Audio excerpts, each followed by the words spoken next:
les transferts des Marocains résidant à l'étranger et les recettes touristiques ont connu une croissance significative ces dernières années, jouant un rôle crucial dans la réduction du déficit commercial du Maroc.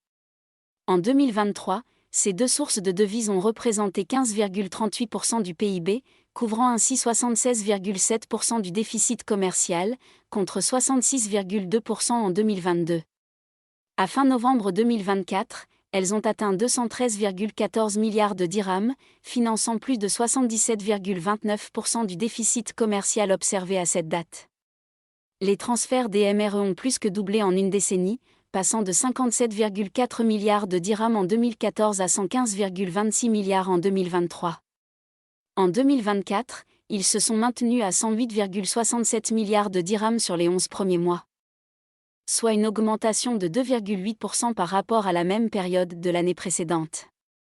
Selon les projections de Banque Al Maghrib, ces transferts devraient croître de 4,3% à fin 2024, puis progresser à un rythme annuel de 3% à 3,5% pour atteindre environ 128 milliards de dirhams en 2026.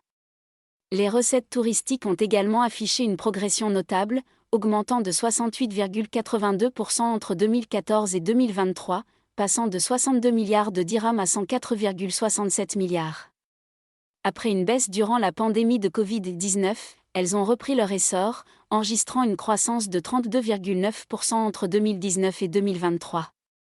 En 2024, à fin novembre, les recettes touristiques ont atteint 104,47 milliards de dirhams, soit une hausse de 7,2%.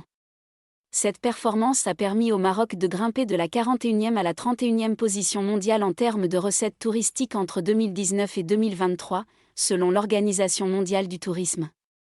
La croissance soutenue des transferts des MRE et des recettes touristiques a également contribué à la réduction du déficit du compte courant, qui est passé de 3,6% du PIB en 2022 à 0,6% en 2023, son niveau le plus bas depuis 2008. Banque Al Maghrib prévoit que ce déficit restera contenu, s'établissant à 1% du PIB en 2024 et en dessous de 2% au cours des 2 prochaines années.